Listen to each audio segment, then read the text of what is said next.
Now I'm going to explain methods of voltage regulation. The first method is synchronous impedance method. So in this method, the assumption is the total drop will be considered due to only the leakage reactance. That means total reactance drop is considered due to what? Only leakage reactance, XL plus XA, right? So here this XA is also to be considered as a leakage reactance, XL, right? So this method is also known as EMF method. Why it is EMF method in the sense what? So when we are going to get when we are going to get some kind of flux which is induced in the armature, and if that flux is not going to be linked with the main field flux, right, linked with the main field flux, then what is going to happen, that flux will be staying outside, and that flux is nothing but what? Leakage reactance, leakage flux. So due to that leakage flux, an EMF is going to be induced. So that is the only reason. So this method is called as what? EMF method, right?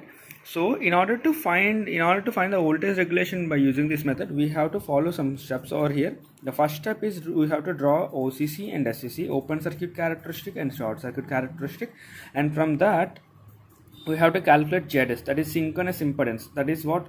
So synchronous impedance is E by ISC, that is VOC by ISC rated at IF equal to constant, right? As we are going to calculate ZS here at the very beginning, so this method is called what? Synchronous impedance method, right? See, I have drawn the OCC characteristic E versus IF. This is OCC characteristic, and I have drawn SCC. This is SCC. This is SCC, short circuit characteristics, and this is the air gap line what I got, right? So this is what for a small IF, if I project the line towards the short circuit characteristics, I got the value of ISC rated, and if I project the same axis towards OCC, I got the rated EOC, right?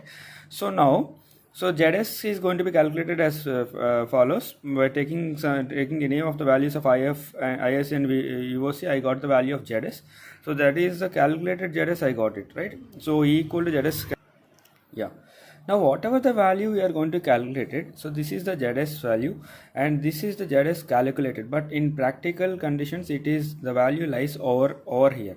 Understood? Or so now if I consider the equation part, V equal to E minus IA ZS, at short circuit conditions V equal to 0, so this is 0, E equal to IA ZS. From these calculations we are going to calculate what? EA is equal to ZS calculation, EA by IA, that is EOC by ISC at IF equal to constant.